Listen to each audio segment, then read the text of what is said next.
In this video lecture, I am going to discussion about the anti-Parkinsonian drug। देखो पहले anti parkinsonian drug पढ़ने से पहले हमें जानना पड़ेगा पार्किंसन डिजीज क्या है। First describe by James Parkinson in 1817 and then उस टाइम जो जाना जाता था पार्किंसन डिजीज को बोलते थे shaking Parkinson. Okay, it is a progressive neuro degenerative disorder mostly occurs old age patient, जो बूढ़ा होगा पेशेंट उसमें ज़्यादा देखने को मिलेगा। It characterized by resting tremor, जैसे कि हाथ का मूवमेंट थर थर थर काँपते रहेगा। Okay, akinesia, bradykinesia, rigidity of the muscles and mask like face, hypokinesia हो सकता है, डेमेंशिया हो सकता है, सेलोरिया यानी कि एक्सेस सेलेवरी फ्लो। अब देखेंगे पार्किंसन डिजीज क्यों होता है, कॉज क्या है। Parkinson disease is a mainly due to the loss of 70 to 80% of dopaminergic neurons in the substantia nigra. This result in the deficiency of striatum which control the muscle tone and coordinate movement. देखो जो एस्ट्रेटम होता है वो हमारे muscle का tone को control करेगा, coordinate करता है। ओके, बट जो पार्किंसन डिजीज में होता है ना 70 से 80% जो डोपामिनर्जिक न्यूरॉन्स होता है वो लॉस हो जाता है, जिसके वजह से क्या होता है ना डिफिशियंसी हो जाता है एस्ट्रेटम का, और एस्ट्रेटम अगर कम हो जाएगा तो हमारा मसल का टोन को कोऑर्डिनेट करने में परेशानी होगी, यानी कि मसल का जो टोन है वो कोऑर्डिनेट कंट्रोल में नहीं रहेगा हमारा। This is imbalance between dopaminergic and cholinergic system in this striatum occurs giving rise to the motor defect. ये जो है ना पार्किंसन डिजीज, ये डोपामिनर्जिक और कोलिनर्जिक के बीच के इम्बैलेंस दोनों की इक्वल होना चाहिए। ठीक है, अगर एक तरफ है इतना तो दूसरे तरफ भी इतना होना चाहिए। अगर एक ज़्यादा हुआ तो ये क्या हो जाएगा, ये इस तरह से हो जाएगा तो इम्बैलेंस हो जाएगा। ठीक है, अगर ये पार्किंसन डिजीज में डोपामिनर्जिक, मान लो इसकी डोपामिनर्जिक है, अगर ये ज़्यादा होता है तो ये कम हो जाएगा। ठीक है, इसलिए दोनों को हमें इक्वल करके रखना पड़ेगा। नेक्स्ट इसके बाद चलते हैं क्लासिफिकेशन पे। Anti parkinsonian drug. देखो पार्किंसंस लाइक फीचर रहेगा उसको एंटी पार्किंसनियन बोल देंगे। इसमें पहला है drug acting on dopaminergic neurons, dopaminergic system and cholinergic system. Drug acting on cholinergic system और drug acting on the dopaminergic system. Dopaminergic system में पहला डोपामिन प्रीकोर्सर है, जिसका example levodopa. Okay, peripheral decarboxylase inhibitor, carbidopa और benserazide. Dopaminergic agonist में आ जाएगा आपको ब्रोमोक्रिप्टोन, क्रिप्टिन and रूपिनिरोल, मोआबी inhibitor, सिलेजलिन, रजलिन। उसके बाद है कॉम्प्ट इनहिबिटर में entacapone and tolcapone. Dopamine facilitator, इसमें एक है amantadine. Drug acting on cholinergic system पे होगा। देखो उसके बाद कोलिनर्जिक सिस्टम पे एक था पहला डोपामिनर्जिक सिस्टम पर और एक कोलिनर्जिक सिस्टम पर दूसरा। ठीक है, कोलिनर्जिक सिस्टम में दो डिवाइड किया गया है, central anti cholinergic and anti histaminic. इसमें आता है प्रोमिथेजिन एंड ऑरफेनाड्रिन। ट्राइहेक्साफेनोडिल आता है सेंट्रल एंटीकोलिनर्जिक में, और बिप्रिडीन। दो दो एग्जाम्पल याद कर लीजिएगा। अब बात करेंगे हम डोपामिन प्रीकोर्सर के बारे में, जो कि है levodopa. Dopamine does not cross the blood brain barrier. अगर डोपामिन हम डायरेक्ट देंगे तो वो क्रॉस नहीं करता है ब्लड ब्रेन बैरियर को, इसलिए हम इसको प्रीकोर्सर के रूप में देते हैं levodopa.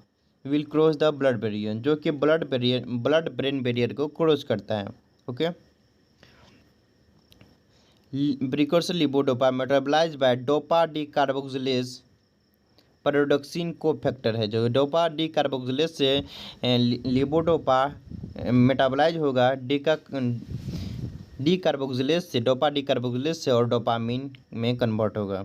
More than 90% of an oral dose of levodopa is decarboxylated in peripheral tissue, mainly gut and liver. Dopamine thus form act on heart, blood vessels and peripheral organ and on CTZ. देखो हमें पता है कि dopamine blood brain barrier को cross नहीं करता है, but जो लीवोडोपा है जब उसे देते हैं उसमें से 95% क्या होता है ना, ओरल डोज से हम लेंगे ना तो 95% लीवोडोपा डीकार्बोक्सिलेस होके पेरिफेरल टिश्यू में डोपामिन फॉर्म कर जाता है, जो कि डोपामिन कन्वर्ट हो जाता है, ठीक है, जो कि क्या करता है हार्ट, ब्लड वेसल्स और अदर पेरिफेरल ऑर्गन पर इफेक्ट करता है। ओनली 1 से 2% जो लेवोडोपा आता है वो क्रॉस कर पाता है ब्लड ब्रेन बैरियर को। Okay, taken by the surviving dopaminergic neurons and convert to DA which is stored and release as a neurotransmitter. DA का मतलब होता है डोपामिन एगोनिस्ट। एक्शंस की बात करते हैं, डीए का क्या एक्शंस होगा जब डीए में कन्वर्ट हो गया तो उसका एक्शंस क्या होगा। एक्शन सीएनएस पर होगा, symptomatic improvement occur in Parkinson patient. Hypokinesia rigidity resolve first and later बाद में ट्रीमर एज वेल।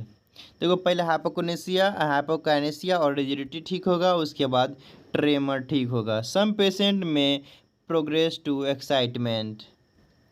अगर हम बात करें सीबीएस पे, ट्रेकिकार्डिया डीए क्या कोच करेगा, ट्रेकिकार्डिया कोच करेगा by the acting on beta adrenergic receptor and postural hypotension due to the central ganglionic action of DA. Due to the central ganglion action of DA, it causes the postural hypotension and acting on beta adrenergic receptor, it causes trachycardia. Okay. Then आते हैं CTZ पे। Nausea vomiting cause करेगा by the stimulating of D2 receptor. D2 receptor को stimulate करके nausea vomiting cause करेगा। Endocrine पे क्या होगा, ब्लड प्रोलैक्टिन लेवल्स फॉल हो जाएगा डीए का एक्ट करने पर। अब बात करेंगे फार्माकोकाइनेटिक्स का। It is rapidly absorb from the small intestine by active transport process, ठीक है, स्मॉल इंटेस्टाइन में होगा बाय द एक्टिव ट्रांसपोर्ट में, means for the aromatic amino acid, so amino acid present in food compete for the same carrier। देखो जो levodopa के पास था ना कैरियर, उस जिसके साथ एरोमेटिक अमाइनो एसिड बाइंड करता था, जो बट सेम जो फूड में रहता है ना, अगर खाना खाएंगे उसके अंदर जो अमाइनो एसिड है वो उसे बाइंड करना चाहेगा, इसलिए क्या करेगा, दोनों कम्पिटेट करता है। It in the blood level levodopa is lower due to the competitive with the amino acid which is present in food में जो अमाइनो एसिड होता है जिसके वजह से हमारे ब्लड में लेवोडोपा कम जाएगा, उसके साथ वो क्या करेगा ना, कम्पिटेट करने लगेगा। Therefore the should be half to 1 hours before the meal. इसलिए हमें लेवोडोपा जब भी प्रिस्क्राइब करना है पेशेंट को 1 से हाफ से आधा से 1 घंटा पहले या बाद में हमें देना है, सॉरी बाद में नहीं, पहले देना है। Metabolize in liver and plasma half life होता है half to 1 hours and levodopa plus carbidopa. Levodopa plus carbidopa देते हैं हम because the formulations are variable for the treatment of Parkinson disease. Ratio होता है 4:4, हम 4 लिवोडोपा देंगे तो 1 कार्बिडोपा देंगे। Adverse effect of levodopa, nausea and vomiting by the CTZ stimulation, postural hypotension, dizziness, fainting attacks, cardiac arrhythmia and exacerbations of angina। जो angina होगा वो increase हो जाएगा। Alteration in taste sensation, abnormal movement में आएगा facial टिस्क, grimacing, tongue thrusting and choreoathetoid movement of limbs. Okay, उसके बाद आता है बिहेवियर में इफेक्ट होगा, बिहेवियर चेंज होगा, mild anxiety, nightmare, severe depression, mania, hallucination, mental confusion, frank साइकोसिस। उसके बाद fluctuations in the motor performance. After 2 से 5 years of therapy, the level of control of systemic cause fluctuation end of dose. Okay, deteriorations develop into the rapid switch on off effect.